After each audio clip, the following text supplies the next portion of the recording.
Welcome back to another episode of the Bourbon Lens. This is Jake along with Scott, and today we are joined by American Mash and Grain co-founders Devin Ershow and Chase Langdon, two lifelong friends that have turned their passion for whiskey and blending now in their whiskey. So this all started with a sample that was sent to us called Borrowed Page, and now here we are a couple weeks later, a review later, talking a little bit about American Mash and Grain. So Chase, Devin, thanks for joining the Bourbon Lens. Thanks for having us. Thanks for having us. Yeah, so it's about to be fall. I don't know. I know you all are in different locales, but we just got some chilly weather here in the great state of Kentucky. It was 48 this morning, and it was absolutely gorgeous. Ended up being like 70. It is the right time of year. Football is in the air. Whiskey is in the air. It's a good time to talk all things whiskey with you all today. Yeah, absolutely. I live in New Orleans, and I saw 60 degrees on my 10-day forecast for the first time in a very long time, and I am thrilled. So, yeah. He's breaking out the winter jacket. I know. I wish our football was going a little bit better, but the weather is seemingly on track. Whew, it's bad, but not too far in Baton Rouge. It's going okay. Yeah, for sure. But it started out the season. Lost to FSU in the Superdome. It was a tough start. Yeah, but yeah. Yeah, and Devin, where are you now? I'm in Colorado, so it's beautiful here every day. But I agree. We dropped down from the 90s that we were in kind of later than usual. And we've been starting off in the 50s, ending up in the 70s. So I agree. Beautiful, beautiful weather. And of course, sun brightly shining pretty much anytime I walk outside. Ah, that's awesome. Big Broncos fan. It was a big win last night, 11-10, only the second game in NFL history that got there. So just fun fact. I grew up for a long time as a Giants fan, growing up in New Jersey and New York. I am rooting for the Broncos this year as I've recently moved to Colorado. I want to give them a shot.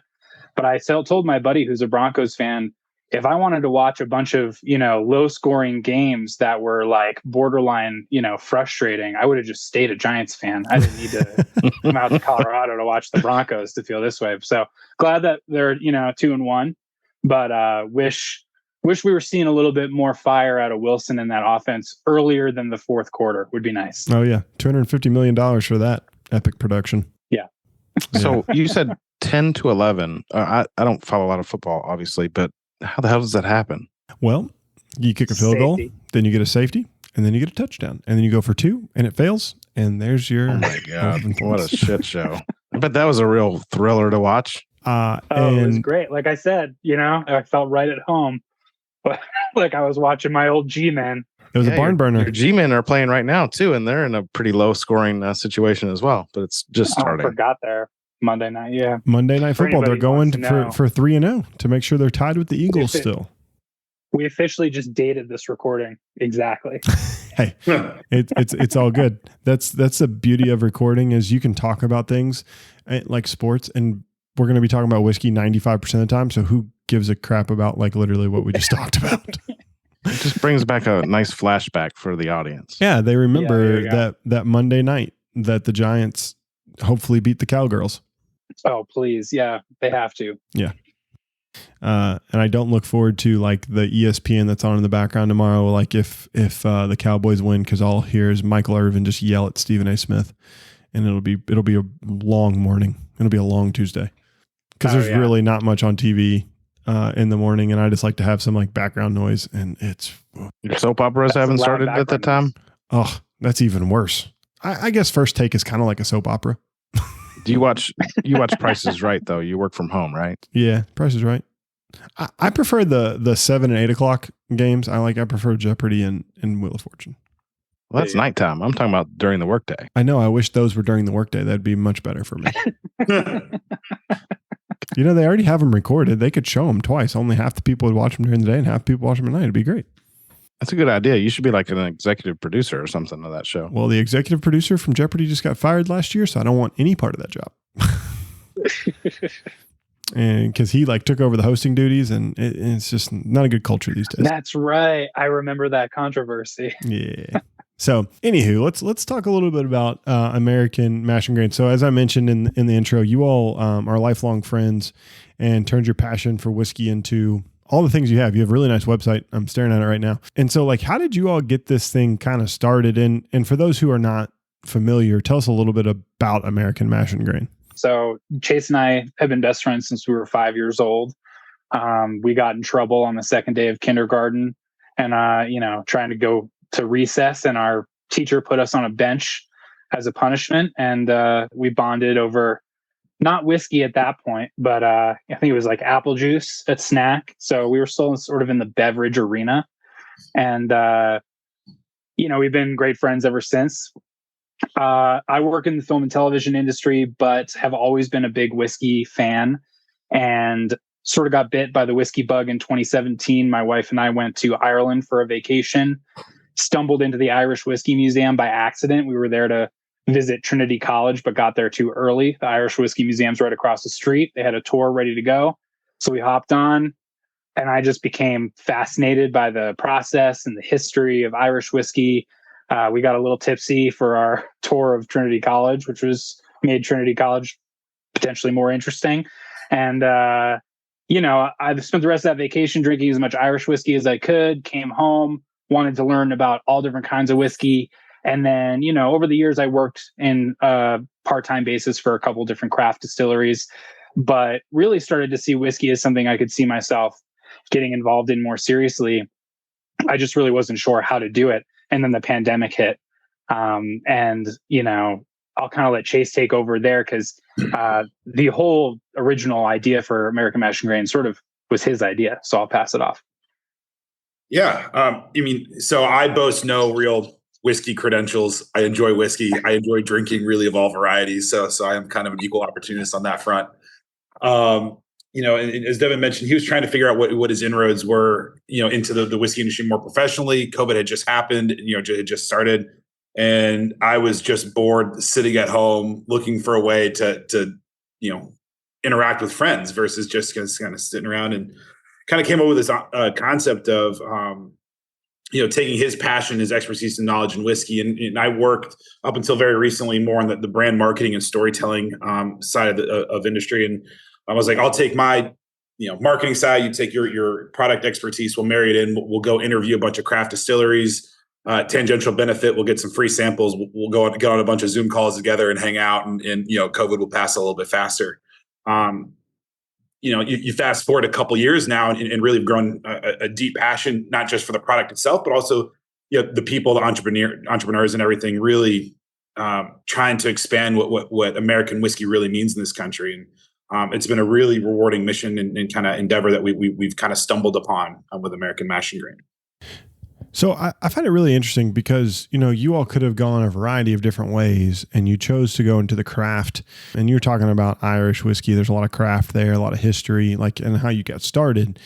So why did you, want to go and tell the craft story of American whiskey and not the giant story? Because I feel like everyone's always chasing, the story about Buffalo Trace or the story of Sazerac or Jim Beam or what have you.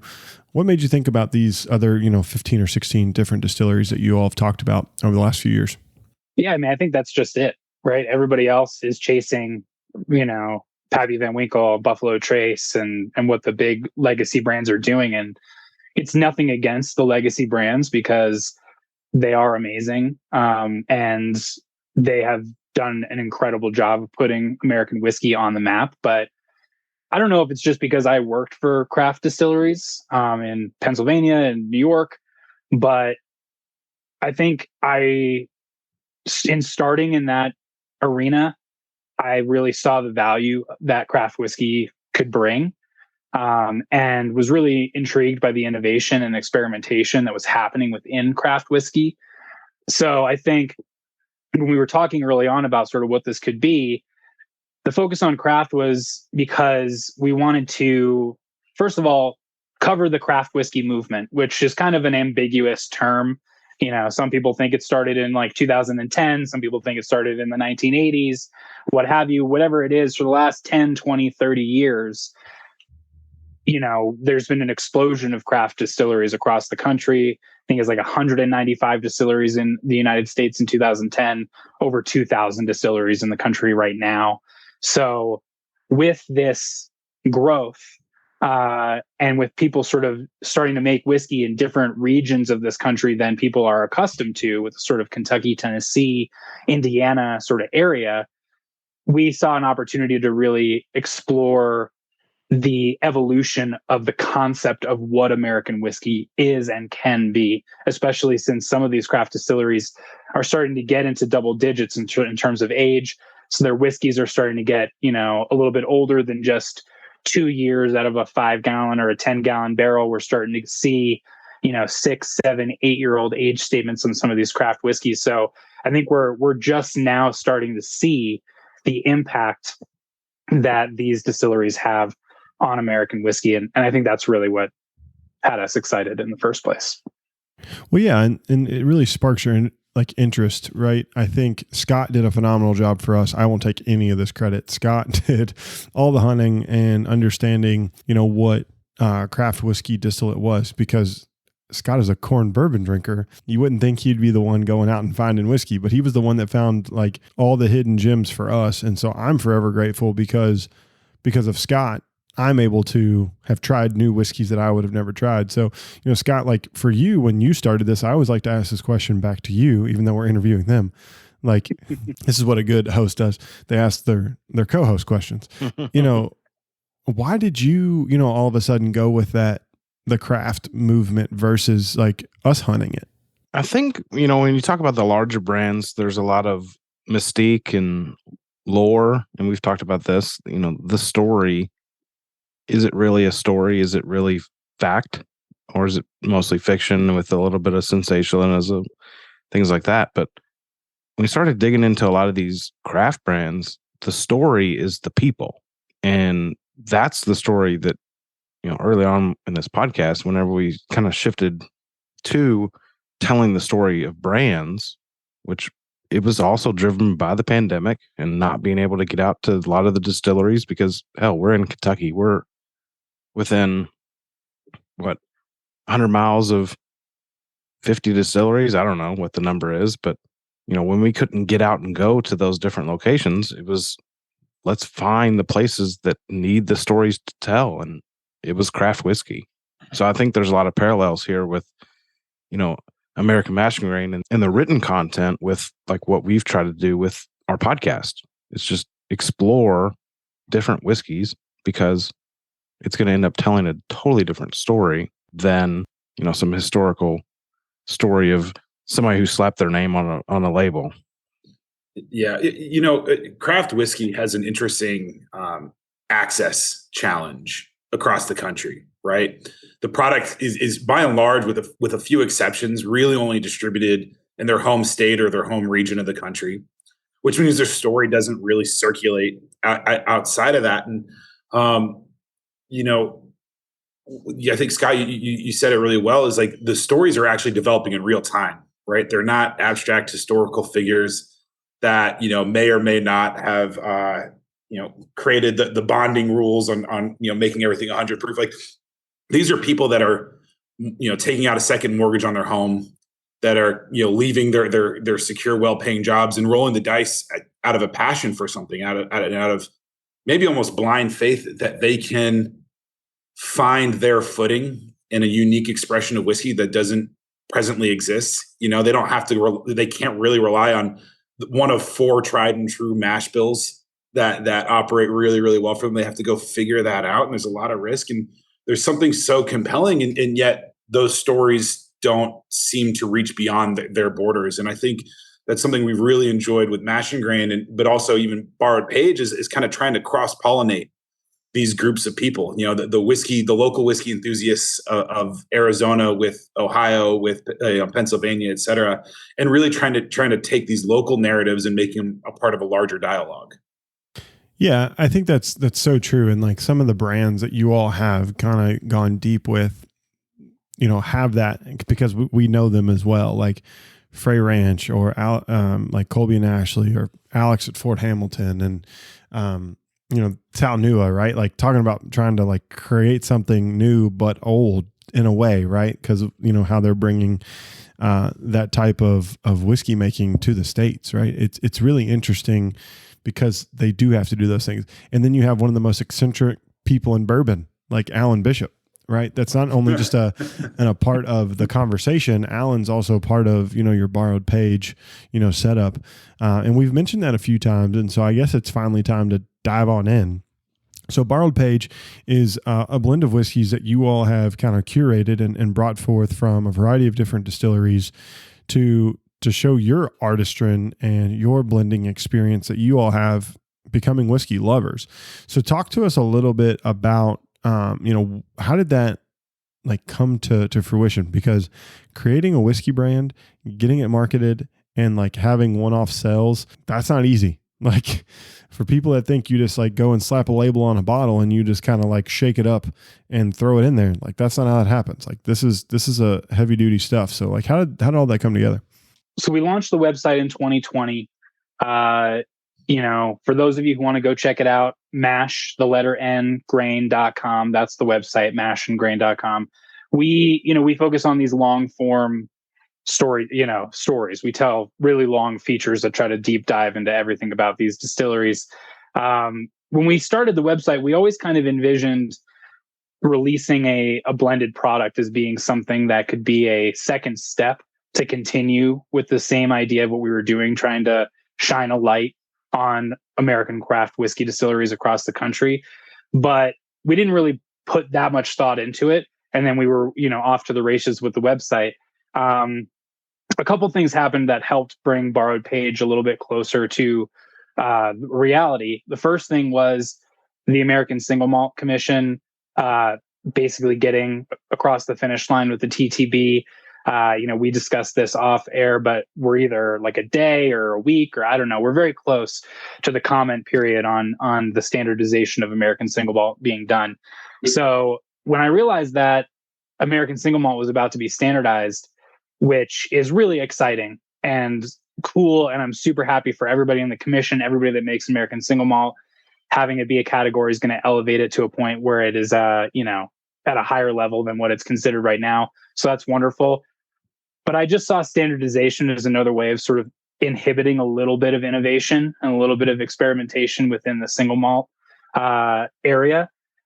And that's when I kind of had this idea that maybe American whiskey, which is right now this kind of catch-all term that really envelops anything that doesn't match one of the standardized versions of whiskey, basically any American-made whiskey that's not bourbon, rye, wheat, some other single grain like that.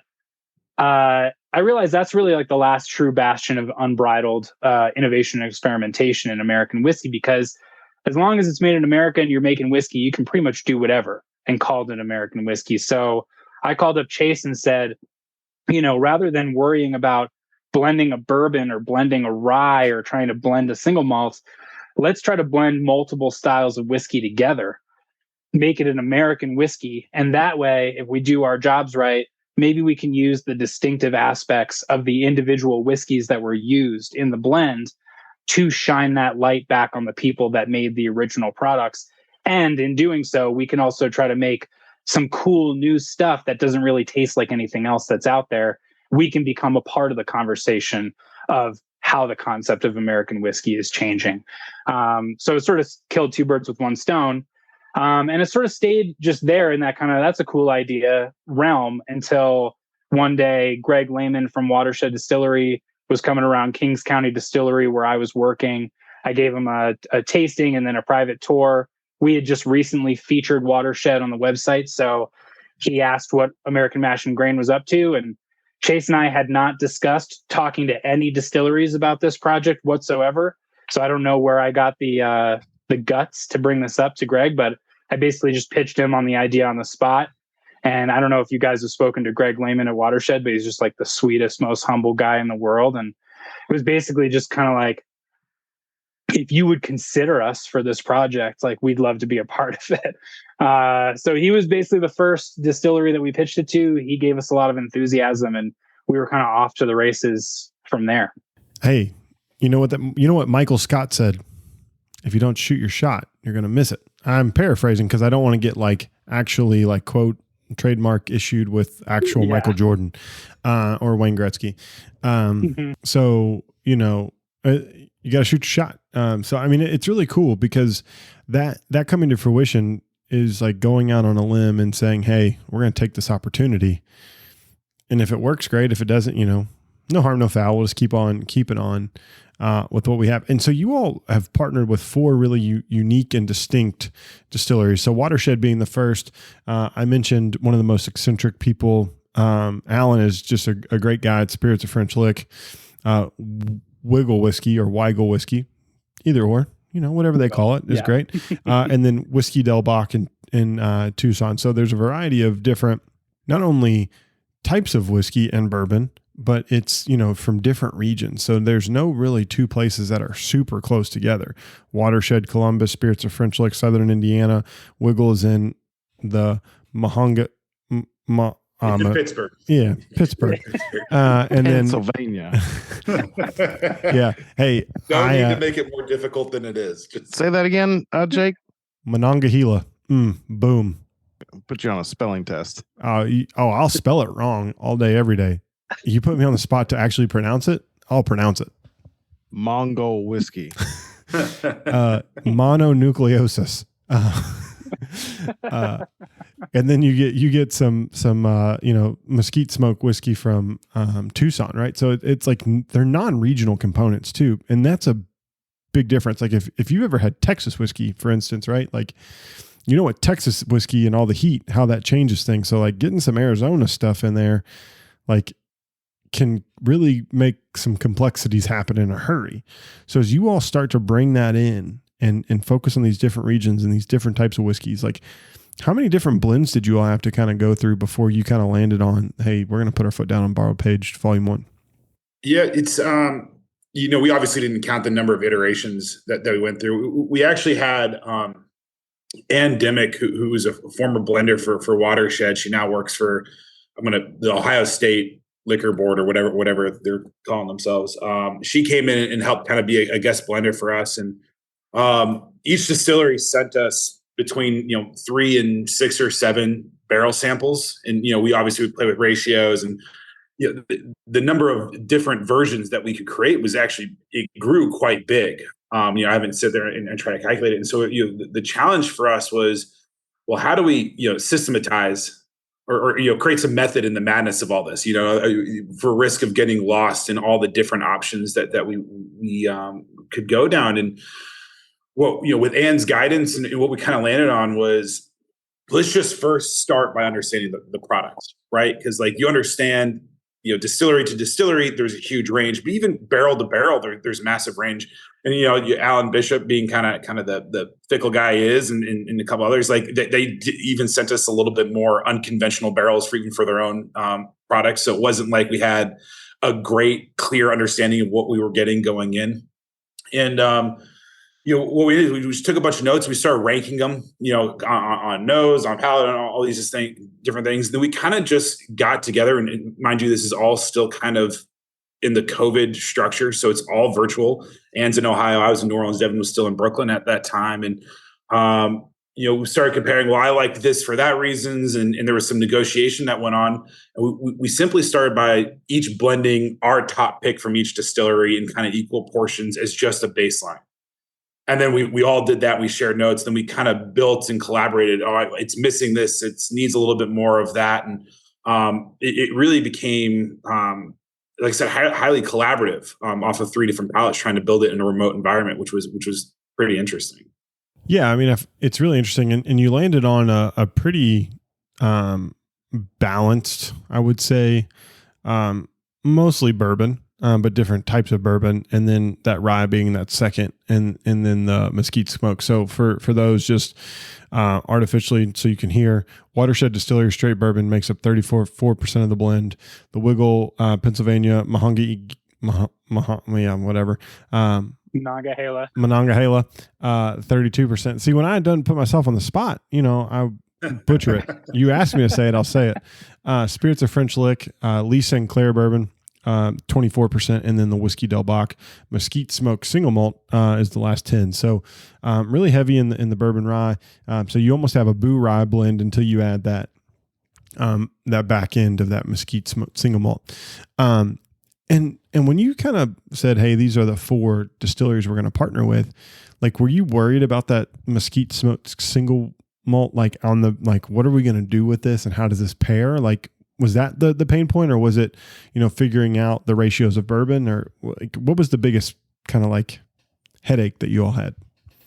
Well, it was all a headache, but I would say, yeah, I mean, the mesquite smoke was both intriguing and terrifying at the same time, because again, when you go back to the original concept behind what we want this Borrowed Page series to be, which is unique expressions of American whiskey that push the envelope of what American whiskey can be, but also something that uses those distinctive characteristics to help sort of draw attention back to the people that made it.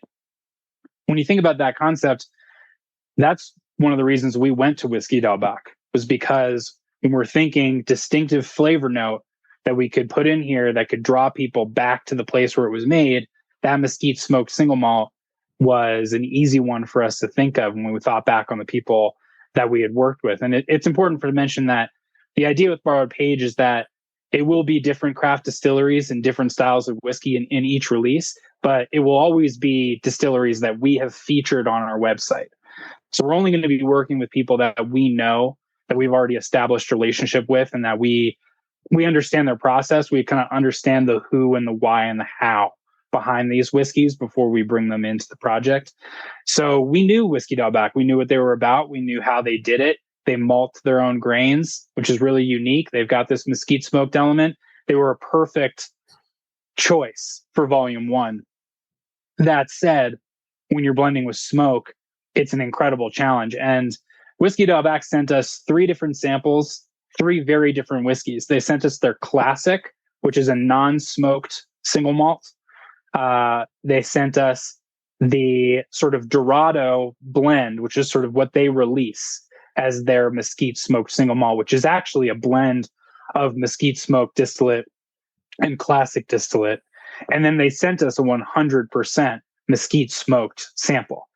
And I can admit that I was very bullheaded when we were blending, that we had to use the 100% mesquite smoked sample, because otherwise we weren't doing justice to the concept.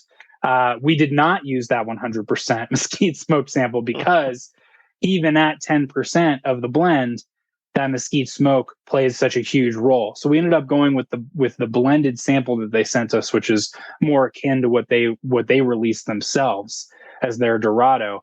But I probably forced us into at least 15 different versions of the blend with the 100% mesquite smoke before I finally waved the flag on it and admitted that another option is better. And Chase was saying it all tastes the same. It all tastes like a lot of smoke. Let's tone it down a little bit. I also, like I said, we started with each of our favorites, and I also like wanted the big smoke. Now I wasn't so stubborn about it. I was like, okay, if it's not going to work, if it's too unwieldy, we'll move on. One thing I will say about trying to blend with smoke, and really just trying to blend in general, is that it doesn't operate in a logical way, right? Meaning, if you want something to have less smoke, the answer isn't necessarily to just blend in less smoked single malt, right? You might actually need to punch up the rye or the spice, or find a kind of a creamier or richer, sweeter, bourbon to kind of counterbalance it. What we found a lot of times is actually the lever you want to pull, to adjust the flavor. You need to actually find the thing that's keeping it in check and either dial it up or dial it back. And you play with these kind of contrasting flavors versus like trying to go the obvious route. And I think that's something that was a surprise to me through the blending process, where I was like, oh, I want more of this. I'm going to take the most logical, reasonable option and just, make it a higher portion of the blend. And it's less about that and more about how do you balance out or balance up a few of the other components in the blend. Yeah. And it's why it was so nice to have Anne on this first blend with us, because the 3 of us had 3 very different approaches to the blend. When we came together that first night to compare our notes on our favorites, basically none of us had the same thing. Chase and I were maybe a little bit closer to each other, and then Anne was I was going to say like in left field, but sometimes it was like she was in the parking lot or maybe another stadium altogether. But, after 3 or 4 nights, however many nights it took us to finally narrow it down to the one that we landed on, I think having those 3 kind of disparate palettes and approaches is what helped get us to something that, we're all incredibly proud of for this first release. I am in a little bit of awe because I know like Jake did a big portion of blending one of our Penelope batches, and that was just bourbons, right? It was 3 bourbons that he helped create a blend for, but to pull different distilleries into that, like Jake, could you, like, out of the 50 plus distilleries that we've talked with over the past almost 200 episodes, could you imagine like picking 4 distilleries and be like, I'm going to blend this shit together?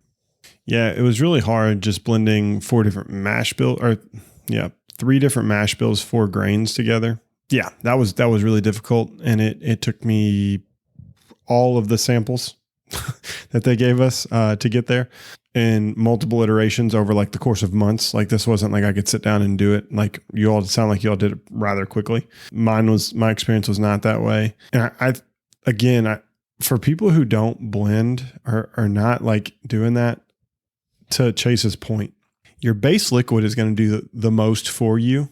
And then you're kind of going off of that. So once you've decided, hey, that watershed's going to be our solid base, that's your starting point. And then you can get your flavors from there, the sweetness or the rye spice or that smoke.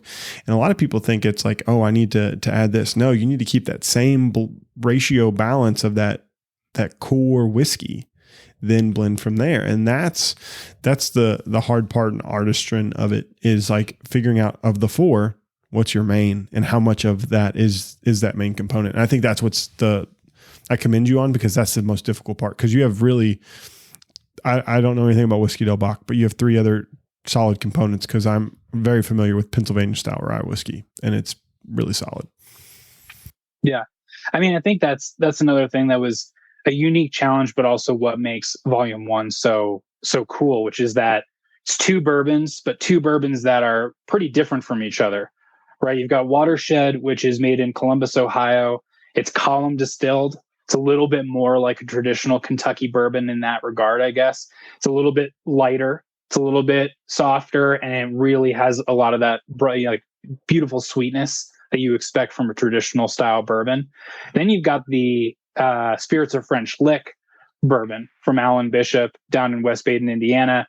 That's pot distilled. So you're retaining a lot of those oils and congeners and esters in that pot distillation method. It's got a little bit more heft to it, a little bit more spice. And because we're using the Lee Sinclair recipe, it has oats in it. And the oats really give it a little bit more texture on the mouthfeel. Some call it a little bit more creaminess or velvetiness or something like that. I personally, and granted, every palate is different, and I'm a barrel strength bourbon drinker in the first place, but I think it's what makes this whiskey as approachable as it is at the proof that it is, because it has a little bit of that oats in the mash bill. We also, though, found out after the fact, I'm actually embarrassed to admit that we didn't know this when we blended it, but this wasn't just any Lee Sinclair bourbon. It was a Lee Sinclair that was aged in a 60-gallon ex Bordeaux barrel, or finished in an ex Bordeaux barrel or something like that. So we got a big, I knew it was a different kind of barrel when we got to, the blending house in Kentucky and saw this thing, because it was huge. But Alan, threw us a little bit of a curveball and didn't even tell us with that barrel that he sent us. Then, you've got the Monongahela Rye out of Wiggle. It's a old sort of post-colonial style whiskey. So there's no corn in this rye mash bill. It's a rye, wheat, and barley mash bill, which brings forward a lot of that sort of true rye spiciness that you're expecting to find, but I think also helps bring forward some of the more stone fruit kind of qualities in that rye. And then finally, that mesquite smoked single malt out of Tucson, Arizona, which is, a super unique style whiskey. So I I couldn't be happier with the distilleries that we landed on from volume 1, the styles of whiskey that we landed on. And like I said before, just super proud of the way that it turned out. Yeah. So let's talk a little bit about like flavor profiles. I'm sure, Chase and Devin, you probably have it in front of you in droves, maybe a few bottles at least. And Scott, you're sipping on it, and I'm reading my review, of these things. So like, when you all approach it, Chase, you said something really interesting. It depends on what you eat, right? And that's giving you different flavor profiles. I'm not going to ask you like line by line tasting notes, but like, what's your one thing that sticks out other than the smoke? It's tough. I think for me, first is just the nose, right? Bar page for me is very much kind of a almost like the tale of two cities. Like on the nose, it's so sweet and inviting, and you expect it to be nothing but dessert, and maybe kind of like singular in that, just like enjoyable, sessionable kind of sweetness. And then you take that first sip, and like you're kind of gratified. It has that caramel sweet up front. You're like, oh, this is exactly what I was going for. And then I feel like that rye pepper spice just blindsides me. Like I feel like I know it going into it. It still surprises me. And I'm like, that's when I buckle up. I was like, oh my God, like I'm on a different kind of roller coaster here. And I think that journey, that progression of like the nose sweetness into the instant gratification and then the surprise, and it kind of rolls through. Like, I think that's what always kind of stands out most to me. Yeah. I mean, for me, like I was, the smoke shows up obviously. And that's why I said like, we'll skip that part. But, I was really surprised with the citrus apple kind of like at the very beginning of the nose. And then I really just love the traditional like oak and vanilla influence right off the tip that just fades to that smoke. But I was really surprised with how much oak tannin, vanilla, like type of characteristics, and the citrus shines through, the rye citrus and spice shines through, but the complexity that it kind of leaves out is really interesting to me. Like that's what I liked. And then the finish was kind of malty. That 10% gives you a lot of maltiness. And those were some just things that I thought were unique to what the blend was, with how malty it got at the end and just how traditional those bourbon flavors were in the palate. Scott, what about you? You're drinking it for the first time. I think you said last night you did, but what about now today? The apple sweetness starts out and it definitely finishes like smoky sweet, but kind of in the middle, it's like, it almost has like a sweet tea, like hot black tea, but then it also has like tobacco smoke to it, like almost like chewing tobacco, like not actually chewing it, but like smelling it, like wet tobacco, and then it just kind of lingers and finishes with that smokiness. For people we keep talking about smoke. For people that are thinking like this is a smoky whiskey, I don't think that that's where you need to head. I think that's where it kind of finishes. Yep. But like we said, on the nose, totally unpredictable. It's super, super sweet, rich smelling. And then when you taste it, it kind of goes through like a wave. And then what you're left with is that savory, rich smokiness. Yeah. So if you're expecting like a smoky Scotch, which is the furthest thing from what I want when I drink whiskey, but if that's what you're expecting, you might miss the mark here. But if you like smokiness, it's going to have that element to it, but it's going to kind of ride the wave of sweet and spicy and then smoky. Yeah. Like I equate it to like, if you like the smell of pit smoke, like you're going to like this. Like from a faint distance, you're getting, you're 500 yards from the barbecue place and you can kind of waft it. Like that's how I equate it. It's like you're walking up to the backyard and you get a little bit of the flavor. You're not like, oh boy, did I just like inhale a campfire. Like that's not what this is. And we've all been there. We've all had that. I don't know who wouldn't like that. I mean, I know when I'm rolling up to a barbecue joint and I can smell it before I get in there, that just makes my mouth start to water even thinking about it. So, well, and I, as we talk about food, my next door neighbor cooked up a whole pork butt and gave me pulled pork, and I'm like, man, that's still upstairs, and I had that for dinner. Now I'm like, I'm hungry. And Scott, the tradition goes, I have, added another episode that I talk about food on. You got to, because we got to make our listeners hungry because we're sponsored by Weight Watchers. But whatever. If only. I'd prefer Noom, but it's all good. Whatever that is. Noom's more about moderation. But yeah, I think we're talking about like this smoke, and I don't want to like intimidate people that are traditional bourbon drinkers because like that's what I am. I like my sweet corn whiskeys. But like the smoke is a nice element to it.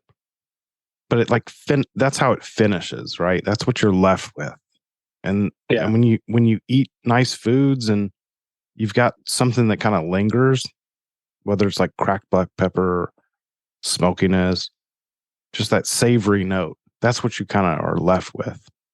So then you go dive back in and grab another drink and you're hit with this sweetness, this apple, this vanilla sweetness.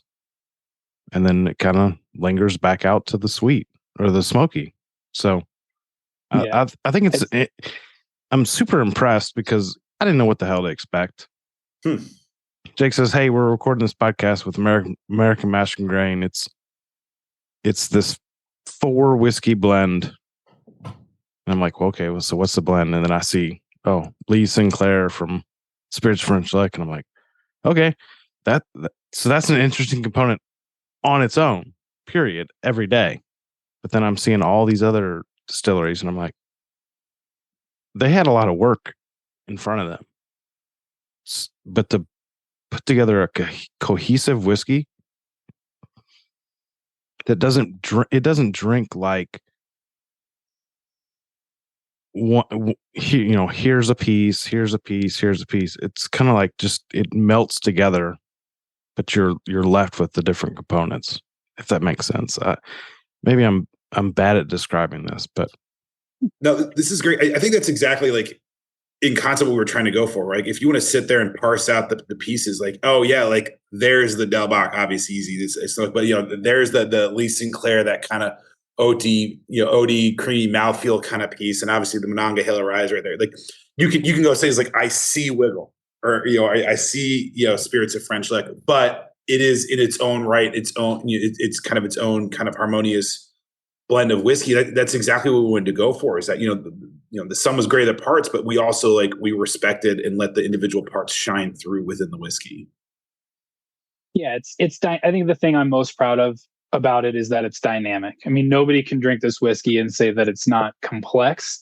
I think if you're somebody who is looking for something to really like shine through and be the the star of the show, this whiskey might be a little bit tough for you because you're riding that wave a little bit. But I think it's got a lot of traditional bourbon sweetness up front. I think a lot of that rye spice comes in the center. And then what I love about the way that the smoke influences the whiskey is that it's not overly smoky. It's not like something that hits you in the face, but it takes all those flavors that you were getting before and then it changes them, right?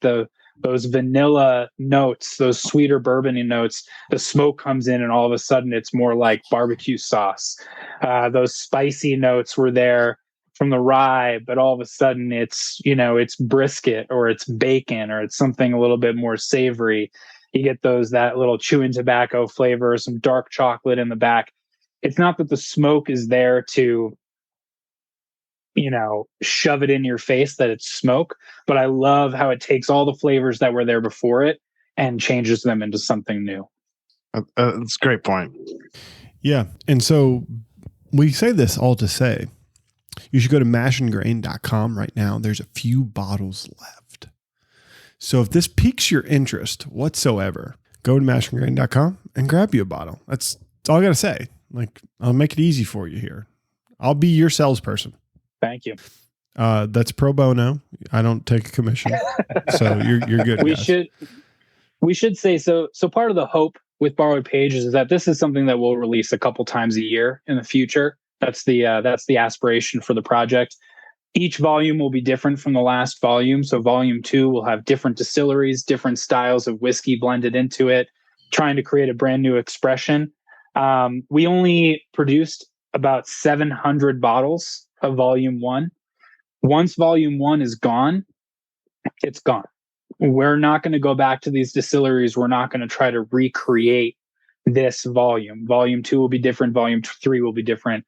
So each volume will be something that we hope contributes a new facet to the story of what American whiskey can be. Can't wait for them to have one of the 100% malted Frey Ranch whiskeys that Colby and Ashley send, because talking about gnarly would be one of those guys. You never know. So I was hoping they could leave like a little teaser at the end of the episode. Right? Like maybe let's like call a lead. I led them maybe into say that. like you could listen to episode Bourbon Lens episode number 150 whatever, and maybe leave a hint about one of the podcast, one of the distilleries you might be featuring next. Maybe you guys will just have to have us back on when we're a little bit closer to that announcement, and maybe we can come to some sort of agreement about an exclusive for you guys. Ooh, an exclusive. I like exclusives. I'm like Dan Rather going over through here. my Rolodex here of distilleries, and I'm like, I don't know what 4 distilleries. If 4 is the number, I don't know. It may not be 4. My guess is it will likely not be 4. Yeah. But even if it was 3, I'm trying to think of 3 distilleries that I could put together and be like, let's make a good blend. It would just this is a fun idea too. Like I said, we're only going to work with distilleries we've featured on the website. So go to Mash and Grain, check out the articles that we've written. You can find us on social media at Mash the letter N Grain, pretty much anywhere. Tweet us. DM us on Instagram. Who do you want to see in the next Bar Page release? So let's crowdsource. Let's crowdsource this. But you're gonna get Jake's unfettered opinion here. So like I'm just looking through. I would like a Talnua, Virginia Distilling Company, Fort Hamilton collab. Interesting. So single pot still, no triple pot still. Triple pot still, American single malt. In Virginia, and then New York style rye. Yeah, could be pretty great. Yeah, and I can assure you that we considered all 3 of them. I'm sure you have. Like mixing it up right now, like a little. So this is why like because my micro pipette out. Like you get one of those like Cabernet finish ones from Virginia, and then you add that barrel proof rye whiskey in, so you get a lot of complex flavors. And then the Talnua, like if you get one of those higher end ones where they're a little bit older, a little more character, could be good. I do like the idea, and we've kicked around just doing a volume. It may not necessarily be 2, but with 0 bourbon. Yeah. Right. Really just kind of lean into this, bucking of convention kind of thing. Well, look, if you ever need a guest blender, going with the American whiskey, the American whiskey category, it's wide open. It's wide open. And yeah, we do actually, we are, the guest blender is something we want to carry forward from volume 1, right? And was so great and instrumental. And I think it added a lot of interesting components to volume 1 we would have lost without her. And so this whole notion of a guest blender is something we do want to carry forward. And just like the distilleries themselves, we're talking about switching up who that is. So interesting enough, here's my first blend ever. It was the world's top whiskey taster. It's really not bad. I'm going to do a review on myself a year later. Really not bad. What everyone aspires to. This review, really not bad. Well, I mean, so I did it with the sinus infection. So let's be clear with what was I working with. The distillate was perfectly fine. My nose, not. And so when you can't nose things, it doesn't work out, because I thought Knob Creek Knob Creek bourbon was a rye. So that's how bad my sniffer was off that night. However, our Penelope bourbon blend has been said by the Penelope folks to be one of the best that they've ever had. So I'm just throwing it out there. I do like to blend things around if you need a glass blender. And nothing better than a celebrity podcaster, We've been doing that. We've been doing this about the same time that you guys have. So yeah. But we're from Kentucky. That gives us like an extra half point, just half point, not a whole. We've intentionally stayed away from Kentucky, and we just our next article will be a Kentucky distillery. Oh, sweet. Yeah, depending on when this comes out, it'll either be the current feature or maybe the last feature. I don't know, but you'll Just see. click the link in the show notes. It's going to go right to mashandgrain.com. Yeah. And, But yeah, if you want to be a guest blender on Borrowed Page, you can follow us at Mash and Grain. We'll do the same plug. Yeah. To be considered, you must follow us. You have to tag a friend. And you got to share the story. You hit gotta the share the subscribe story. button, double like, share. Yeah. all Yeah, that stuff. not only do you have to follow, That- not only do you have to follow Mash and Grain, you have to follow Bourbon Lens. You have to Yeah. tag us. So when this drops, and last but not least, you have to, follow our newsletters on both pages. Got it. Yeah. So There you go. Just a few hoops to jump through. but not too just bad. 3. It's pretty easy, and you're clicking 2 buttons and typing your email address. Not that It's hard. easier than having a day job. That's for sure. And if you're the celebrity guest blender, you get put in a press release. How cool is that? It's not that cool, to be Everybody's honest. dream to The be crown an, jewel of be it an all. American Mash and Grain press release. Yeah, Yeah. exactly. You'll have editors Your that make sure review- you look good. Your review of your own first blend reminded me. I used to do stand up in New York, and after a show, a girl came up to me and she's like, "Hey, I've seen a couple of your sets. You're kind of funny." And I was like, "That's exactly what I was going for. Kind of funny." So Hey. I get up here every night. My goal in life, Just a little funny. my goal in that's all. life is that Didn't want to overdo it. I can be kind of funny to my son, and then I can kind of understand and smell whiskey and make something good. So I kind of did that, and we're good. We're good. Yeah. I know a thing or two. I can send you the Penelope blend if I need to submit my resume. Send you one. I got a full bottle. Like, we will Like always Jake accept said, we're- free whiskey stuff. yeah, exactly. Scott gave me the okay, so that's how I know it was good. If Scott was okay with it, I was okay with it. I went through multiple rounds of tasting it, and I thought it was pretty damn good. Yeah. Not just okay. It was went- kind of good. I went It from was kind kind of good. I went from kind of good to pretty damn good. So I was coming off Pretty like damn good. I was coming off COVID. Still didn't have my taste buds or my nose. It was kind of good. It was just got me drunk. Talk about a an anxious situation or being stressed out. I got COVID Christmas Eve. oh boy, We did the first round of blending on this thing in late January or February. I lost my sense of smell and taste when I had COVID. Granted, only for about 72 hours, but it's taken a long time to build it back up.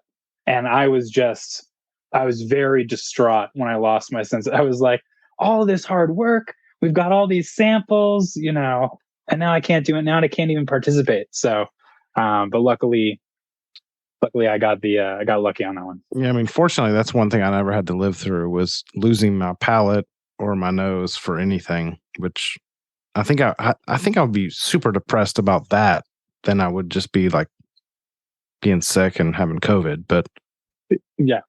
I was It's- in a hotel room by myself on Christmas, having just lost my sense of smell and taste with a whiskey I was supposed to blend. It was not my best Christmas. I'll Yeah. say that. no kidding. it was like when you were supposed to get like the best toy for Christmas, and then Santa didn't show up with the best toy for Christmas. Tickle me So Elmo. much coal. now that we're It's when talking you- about it, Super Tick Me Elmo. Soaker 2000. Just the 2000. I had the water backpack. You fill it up with a gallon, just run around, and it was I busted that thing out in March. I don't know why I got a water gun for Christmas, but I busted it out in March and I sprayed the crap at all the kids. It's like when you get an RC car for Christmas, and you're like, it's just snow outside, and you're like, I literally can't use this until maybe April. We've gone off the rails here at the Bourbon Lens and Mash and Grain, but it's all good. It's all good. This is what makes podcasting fun. You can talk about whatever you want, however you want, whenever you want. But guys, thanks so much for joining tonight. Again, just real quick, plug your all's Instagram and how people can find out more about you all. Yeah. So the website, mash, the letter N, grain.com. That's where you can read all of our articles that we have features on craft whiskey distilleries across the country. We also have some industry profiles and some of our own musings on American whiskey. And we also wrote out a little bit of the story of how Borrowed Page came together there on the website. It's also the only place right now where you can purchase Borrowed Page Volume 1 is on our website at mashandgrain.com. Retails for $75 a bottle. With tax and shipping, that's going to bring it up to around $90, $96, which I know is a little bit up there for a whiskey, but keep in mind, this is a super premium product. You're supporting craft whiskey. It's a really important and really cool concept. So we hope that you're not scared off by that price tag. We wanted to try to keep it under $100 for everybody. And if you buy more than 4 bottles, shipping is free. So all more incentive to buy in bulk. And finally, you can follow us on pretty much every social media platform at Mash, the letter N, Grain, and see what we're up to. Awesome. Well, we appreciate you all joining this episode of the Bourbon Lens. Thank you for everyone for listening to our shenanigans over the last 15 minutes of this episode. It's been great. As always, you can follow us at Bourbon Lens on Instagram, Twitter, and Facebook. Go over to bourbonlens.com. Just spent a lot of time editing that guy. It looks a lot different, looks a lot better. I'm proud of the fact that I was able to learn WordPress in a day.